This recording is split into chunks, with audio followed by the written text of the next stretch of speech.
right. Welcome.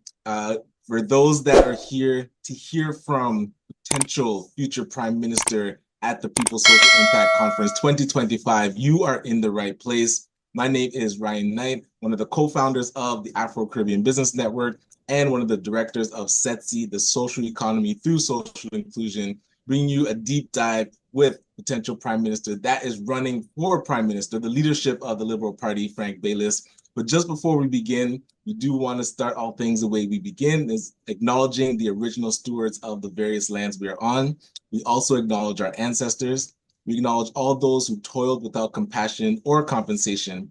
We acknowledge the elders and community stalwarts whose shoulders we stand on as we build, share, and learn together for our collective liberation and sovereignty.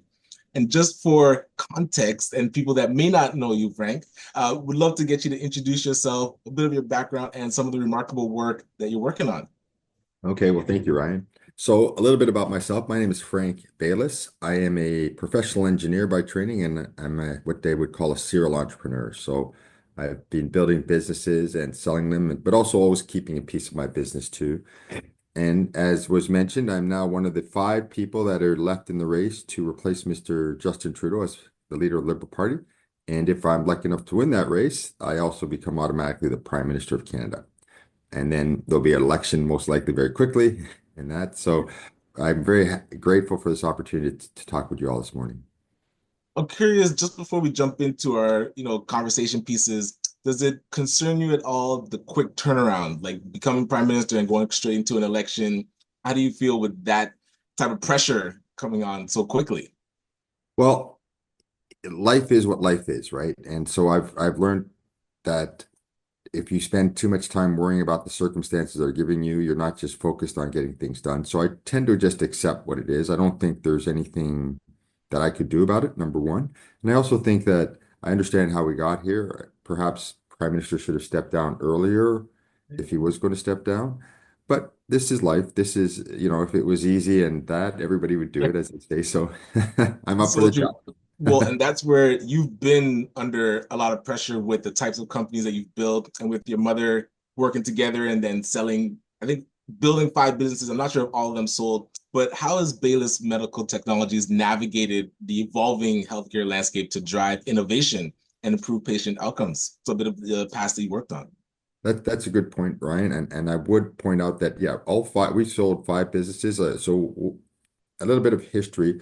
Mhm. I am, like I said, a professional engineer. I graduated from the University of Waterloo in 1986. Now, my mother, a lot of people think because the company's called Baylis Medical that I started. I did not. It was my mother that started the company. She was a nurse and she was an operating room nurse. And she had seen that the future was going to be what they call minimally invasive surgeries. These are surgeries where instead of cutting you open if they have to do something, I'm sure you've heard of catheters. Well, and these are when you go in through the blood vessels and you'll go and do something like if your artery is blocked, they'll open it up. They'll treat you through the blood vessels and then they'll come out and then you'll just have a little stitch or a little bandage as opposed to having a big cut. So being an operating room nurse, she saw this potential coming. She saw that, she understood it. And so she started importing and reselling a very specialized catheter, the first in all of the Americas, in fact, for treating aneurysms in the brain. Because back then, well, today, even, you can't operate in the brain like you can operate the rest of the body because you can't cut into the brain and start moving things around. It doesn't work Right, like that. exactly. Whereas Yes. if you want to cut into the body, you can move the lungs this way or work on the heart. So one of the first places that minimally invasive technology took off was in the brain. She saw that. So she started importing and reselling a catheter there. Then I joined her in 1989, and my partner Kris, when we went to university with, joined us in 1990, and we were three. And from there, we built and we started building and growing companies. And yes, we sold five. And I'll tell you, the first one was to Kimberly-Clark Healthcare. The second one was to Ernst& Young, which is, we had also built an accounting, not an accounting, but a consulting business. So we sold that to Ernst& Young. And then we sold two businesses to the largest medical device company in the world called Medtronic. And then our last business we just sold to Boston Scientific. But every time we've kept a business part of the business. So we've never sold the whole thing. And now I kept a part. People think I sold everything. I did not. And there's a bit of confusion, I'll tell you why, because it was called Baylis Medical Company. We sold that, was working in the heart. But just before we sold it, we cut off a little piece and we called it Baylis Medical Technologies, and we kept that. So the idea is that Baylis Medical keeps on.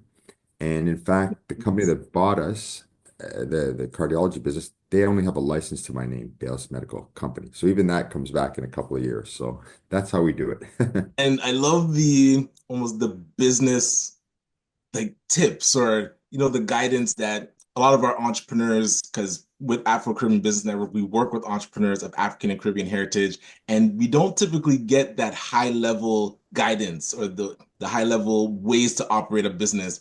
And so I'm curious, you're so astute in business. Now, what was your calling into politics? 'Cause I know you were a former MP. So what drew you into wanting to like I don't want to So jump into the fire, but yeah, be a liberal and be into politics. yeah, I'm a huge believer in following your passions in life and listening to what calls you. So I've had a lot of success in business, but I also want to give back in my own way, and not that there's different ways to give back. And this is what creates a great community, a great society, is that not only do we think about ourselves and building for ourselves, but also how do we give back to other people? How do we give back to this great country that we live in? And so for me, the calling was politics. I went into politics from 2015 to 2019. I was a member of parliament, and I could see that there was a lot of changes that needed to be done.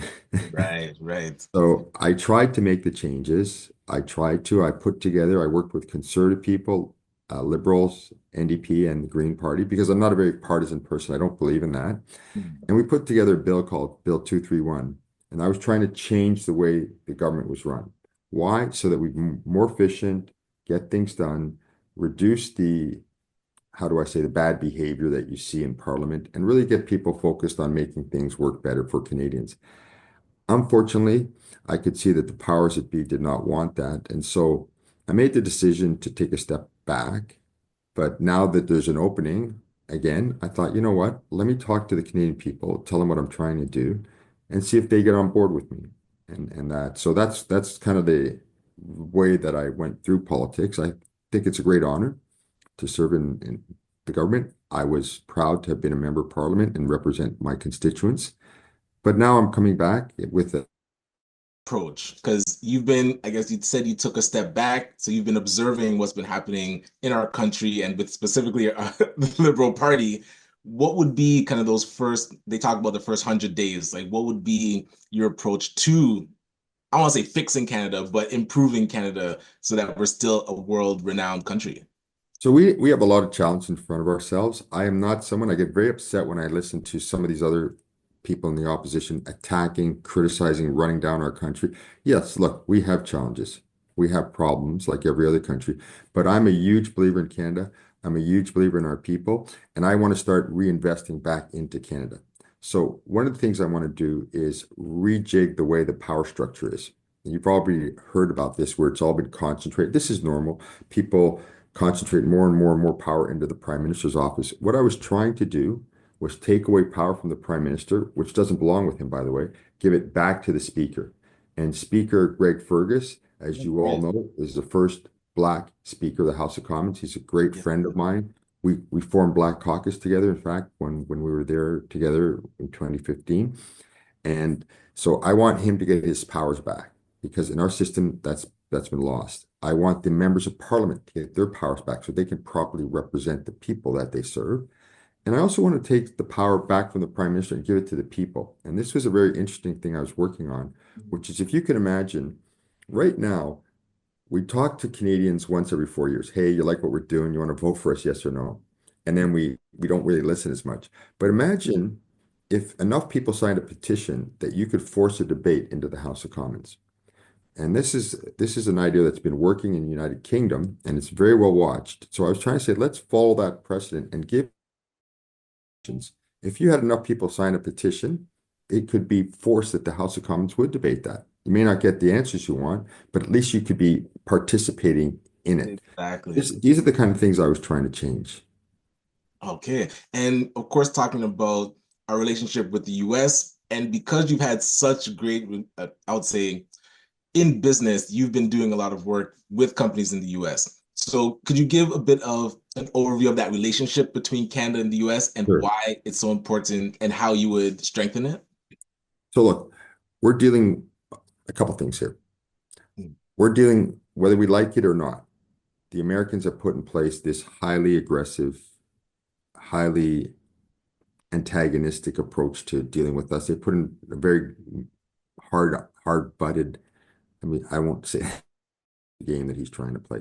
That's me. I've been there before. I can't tell you, I've done hundreds and hundreds of contracts negotiated with American Prime Minister Justin Trudeau or was Premier Daniel Smith. Got us nothing. In fact, it was bad because it just emboldened the person. We're in a fight. I don't like it. It's not gonna be easy. We're gonna get hurt a bit, but everything he does to hurt us, it's reciprocal. It hurts the Americans too. So we have to be tough. We have to hit him pound for pound. We have to go dollar for dollar in tariffs. And then what happens with all these type of bullies is they get tired and they go, okay, let me see if there's a weaker person out there that I can bully up. Any attempt to talk, any attempt to say I'll give in is not going to make it better for us. Daniel Smith was trying to walk down that path, and she's found out very quickly that that's not going to work. So I've done this before. I will stand up. I will stand up to this man. I will protect Canadian jobs. I'll protect our jobs. I'll protect our businesses, our economy, and quite frankly, I'll protect our sovereignty. And it's going to be hard and tough. That's how it's going to be. Excellent. And would love to get your perspective on Canada has put, I would say, a sizable investment into social finance with the Social Finance Fund, close to $1 billion.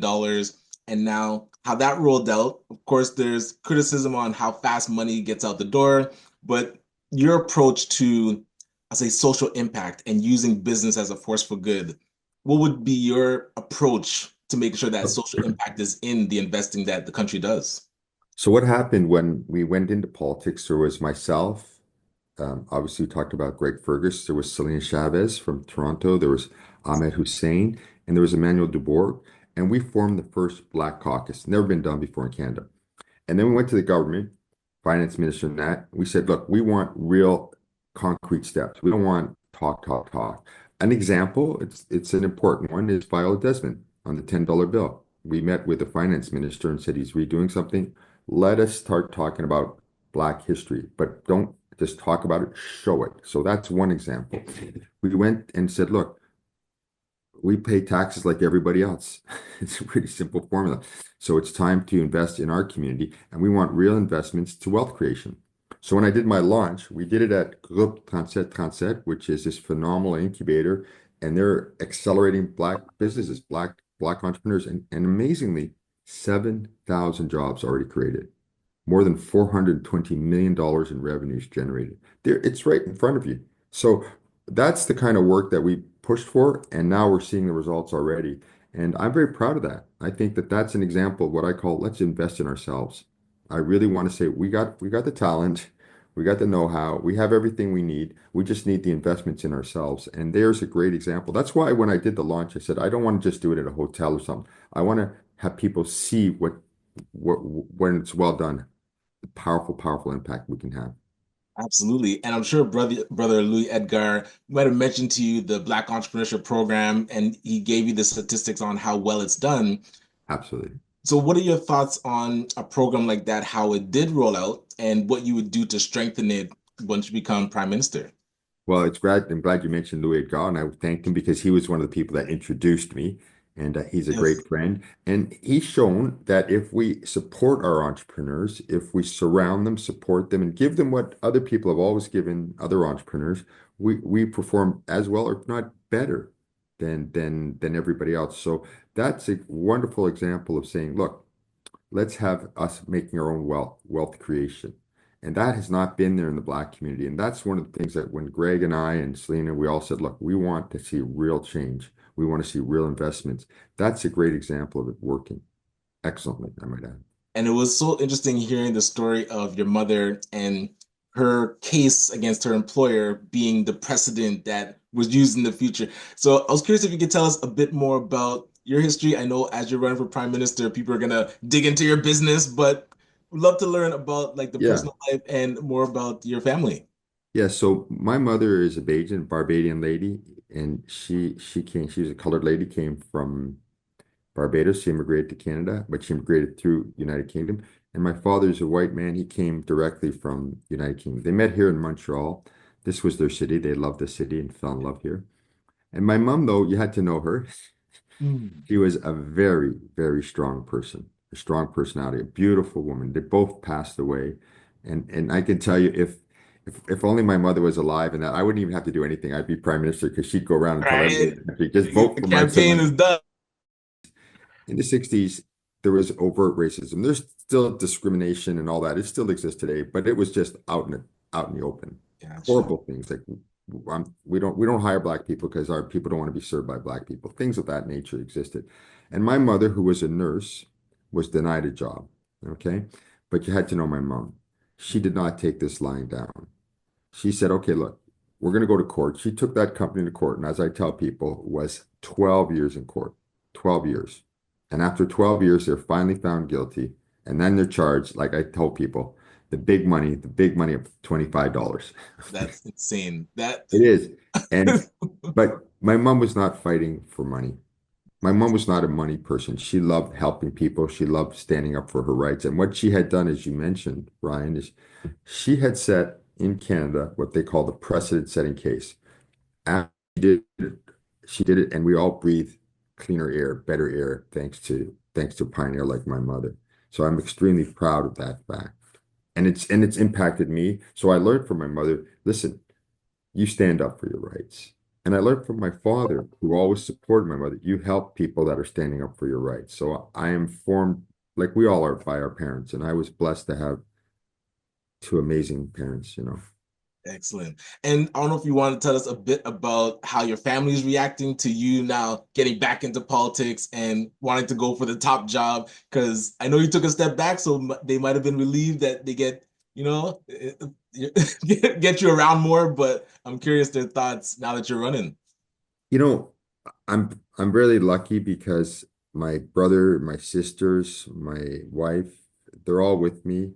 My children understand and that they're helping me in their own ways. And it's as you said, it's a family affair to a certain degree. Everybody's swept up in it. It's a short race, so it's a very intense race, if I could say that. Normally Absolutely. these things would be well over a year long, and here we're talking weeks instead of months. And True. literally it'll be a vote in 5 weeks. So I need help. I'll be straight up. I've been not taken seriously by the media. This is normal. We've all talked about this, but I'm gaining momentum every day. And if everybody on the call could help spread the word, if they want to learn about me, I have a website, Frank Baylis, just my name, frankbaylis.ca. Appreciated. So everybody's helping, but I need still more help. And it's starting to happen now. The media is starting to take me more seriously as the number of people running thins out. But yeah, that's my challenge. But I am blessed to have all these people helping me, and that. That's great. And I'm curious what you're hearing from Canadians, because when you're running for prime minister national, you're trying to get into the households across the nation. So as you're talking to people across Canada, because I'm in Ontario, so we're feeling different pressures than somebody in BC or somebody in Manitoba or the Yukon. So I'm curious what you're hearing from residents around the country. Yeah, I'm hearing two things that is consistent. Obviously, the affordability challenges that people have, and this is something that I know how to get to work on and fix. So what we need to do is, as I mentioned, we need to build our own industries, our own businesses, and that's done by investing in ourselves, like we just talked about. So I want to invest in Canadian business, Canadian know-hows. I want to invest in Canadian universities. This is the foundation of which we can build our own great businesses. That's number one. Number two, we need to get our fiscal house in order in Ottawa. If we continue spending money we don't have, our dollar goes down, and as our dollar goes down in value, prices go up. It's that simple. So we need to get, it's simple to say, but we need to get back into Ottawa to fix that. So I think that's the big one, affordability, which is can we get more money in people's pockets? And at the same time, can we bring prices down? That's the way to tackle that challenge. The other one is healthcare. I Yeah, hear stories and stories, kind of heartbreaking stories too, people needing healthcare, no doctor, 9 hours, 8 hours in the emergency room and that. And look, I've spent 35 years of my life in healthcare. I've dealt with doctors, nurses, technicians. I've dealt with hospital administrators, policymakers, government agencies. I understand the system. And I tell people this. They sometimes look at a little incredulous when I say it, but I tell people this. We will have the best healthcare system in the world. We will make Canada having the best healthcare system in the world. And people will come and say, hey, how did you guys do that? Because we want to replicate it. And I have the vision to do it. This is how I work. I have a vision of something, a mountain I want to climb. Then I explain to people how we're going to get there.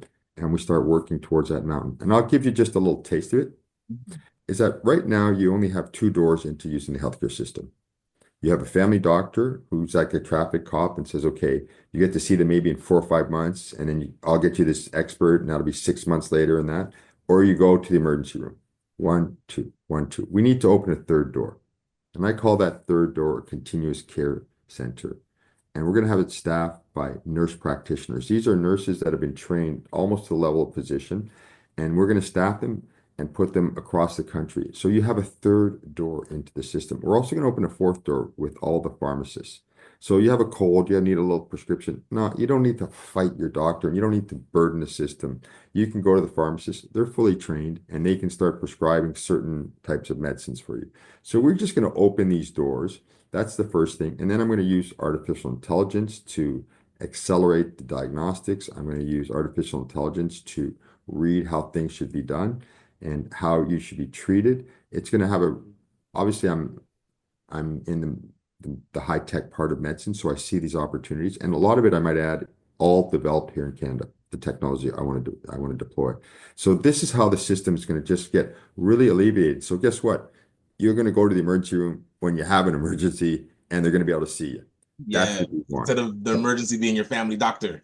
And then so you're not going to go and sit in the emergency room. You're going to be able to go online and say, look, I want to see a nurse practitioner at this hour who's free. You go in there. They're going to have all your data, all your information, and that. You're going to go say, look, I have a little cold, or I have a cough, or I have something I need a prescription for, and I'm just going to be able to go to see the pharmacist. And we'll grab all this data using artificial intelligence, and the system will know where you've been, how you've been, won't let you get two drugs that are contraindicated together. This is the vision I have. It'll take about 5 years, maybe 6 years, because we have to train these nurses. We need to train about 6,000 nurses in Canada to become nurse practitioners. We have 450,000. So we just need to make that investment again. If we make that investment and have them go to work, then you can imagine this new kind of a system. And then you can see people getting treated. And when we do that, we also make people healthier. Healthier, less tax on the system. So it's a win-win. And also it's going to cost less than what we're doing. That and I would love to hear words of encouragement for the entrepreneurs, because now you understand what entrepreneurs are going through in Canada. What would be your approach to, I'd say, bringing back life to those that want to? Your dream. Yes, we've made a lot of money. We have a lot of wealth.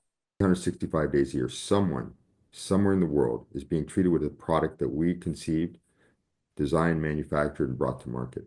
I'm very proud of that. So I want you to think someone in China is being treated now, or someone in Japan, someone in Africa, North America, South America, Europe.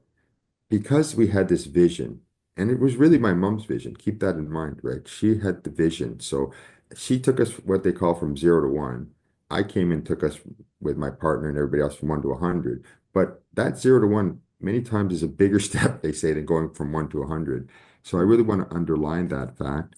But she had the vision, she had an interest, and she was cognizant and cared about money, but it wasn't her driving factor. She just loved being in hospitals. She loved helping people. She Yeah. was a classic nurse. And interestingly, my mother was a nurse, my mother-in-law is a nurse, and my business partner, Kris, his father was a nurse. So we have a nursing background. It's very interesting, and we have something that we only learned much later because it was studied by these PhDs and that. We have something called patient-centric. My mom never used that terminology, but it was the way, and it was a PhD in nursing that came up with it. Now, if you talk to medical companies, they all say, hey, we're patient-centric, we're Yes. patient-centric. They just say it. But my mom was patient-centric. So she cared about the patient first and foremost, and that was her nursing background. And she put that into the business, that thinking. And then when she passed away, I had to work, and I always worked to keep her values front and center in our business. Think about the patient. When you're designing it, when you're manufacturing it, make sure it's the highest quality because it could be your child, it could be your mother that's getting this product used on it. I always kept the patient front and center in my mind and really pushed that value system. And now I see many people copying it, but kudos to my mom. She was the pioneer once again there, you know. And so nice to hear like growing up around nurses because my wife is a nurse as well. And so it's interesting. You can't come home with any small ailments because like, listen, I've seen proper sickness, but I'm curious what you've learned from your mom and the nurses in your life that you now bring into how you're gonna run the country. Like what would be some key oh my gosh. Nurses, Right. and listen, my sister's a medical doctor. I have great friends that are medical doctors, but they're different than nurses. Nurses come in to care for the patient. Doctors are say, okay, what's your disease? Okay, I work on eyes. That's what I do, and I'm going to help you there. Nurses are not trained just to be eye doc nurses or whatever. They're trained to support the person. They're the oil in the system.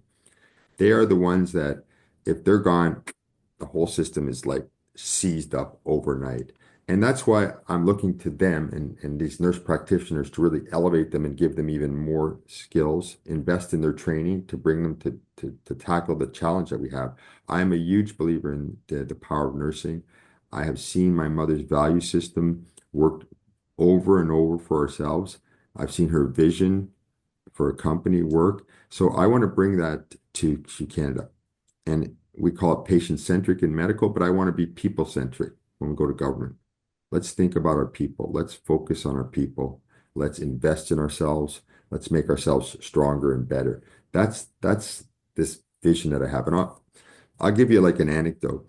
There was a time we were just getting started and we hired one of our first sales guys. Nice, he's still a friend of ours and everything. But he did something that my mother felt would save us a little bit of money, but it wasn't best for the patient. And he'd just been hired like a couple of months, and he walked in. She fired him on the spot, and Wow. he was distraught. He said, "How can I go home and tell my parents I just lost my first job and all this?" And I said, "Listen, Jose, what to do is this: go just your sales guy, go on the road for a week, come back, and you plead guilty. You say you're sorry. You tell her you'll never do." Every time she would always look at him and say, "I'm watching you, Jose." Right. So she Yes. was she was very forgiving and all that. But she said, you, I'm watching you. So she set the tone like that. You look after the patient. Love that. And you mentioned like your vision for Canada. I would love like how would you define success? Like Prime Minister, what would be success for you as you're running Canada? I want Canada to be proud and prosperous. I want us to be proud of our country internally, what we do, how we tackle our challenges. I want us, when we go on the international stage, to be proud of who we are and people to look at Canada as a moral leader. We're not going to be a military leader. We don't have the military might, but we certainly can have the moral might. So I want a proud Canada and I want a prosperous Canada where everybody's benefiting from the great riches that we have here. Everybody's working together, that we are all one in this great nation of ours. So proud and prosperous Canada. That's what I'm trying to build. And leadership is so important, but people have different definitions of leadership. I'm curious how you define leadership and then how you feel you would lead us into the next decade or so. That's a great question because what happens in leaders, a lot of times you see this, especially in politics. Mm. They'll take a poll, say everybody wants to go here. So, okay, then the leader will try and run front. But that's what I was saying all along. Yes, yes, yes, right. And then they'll take another poll and people go that way. And then the guy will run in front and say, well, that's what I was Totally saying. switch. So real leadership, whether it's in politics or in business, is you pick a mountain you're going to climb. Whatever that mountain is, you decide that's where we're going. And then you got to say, who's with me? Who's coming up this mountain with me? And you need to encourage people. It's going to be a tough slog getting up that mountain, but you need to know what you're trying to climb. You need to say, this is where we're going. This is where we're going. This is the mountain we're climbing together. And then you bring everybody along. For me, that's real leadership. So if you're running a business, and whatever your business is, you're trying to make that happen. People have to know your vision. They have to understand it. They have to trust you and they say, I will follow you. That's true leadership. Taking a poll and trying to figure out what people are saying. So, and they do this a lot in politics. hey Frank, say it this way because you get a few more votes, or hey Frank, and that's what I'm doing, and that's what I'm trying to do for Canada now. Love that. And would love to hear from you, like your closing thoughts for the audience and what would be the call to action? Because I know to become a Liberal member that did close. So how can we help you now? You know, what I need is a challenge that people in our community have a lot is they tend to look past you. That's a form I think Victor's talked about a lot, which is you're held to a different standard or that. I've been extremely successful in business. I have been extremely successful in civil rights working and all that from learning from my mother.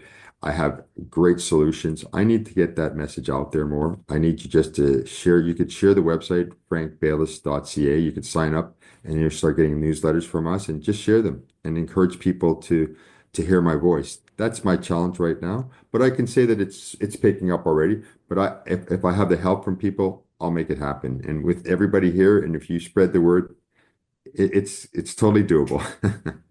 Hey, and again, we are proud to have you representing not just us, but the country. And I feel we'll be in better hands if you're able to make it happen to become Prime Minister. And we really want to thank you for taking the time to be with us so that we can hear more about your strategies and plans for the country, but also the the learnings from your business side and that success and how we can bring that all into social impact. So again, thank you so much, Frank Baylis. And we always want to end the way that we began by acknowledging the original stewards of the lands that we are on. We acknowledge our ancestors. We acknowledge all those who toiled without compassion or compensation. We acknowledge all the elders and community stalwarts whose shoulders we stand on as we learn, build, and share together for our collective liberation and sovereignty. What a wonderful way to start this day of the People's Social Impact Conference. Please stay with us for the day. We have more exciting conversations happening, but thank you for your presence. It is really appreciated. And thank you again, Mr. Baylis, and good luck with the race, and we'll be here to support. Thank you very much, Victor and Ryan and everybody on the call for listening to me. I'm deeply grateful and I'm grateful for all the help you can give me. Thank you so Our much. pleasure. All right. Have a good day.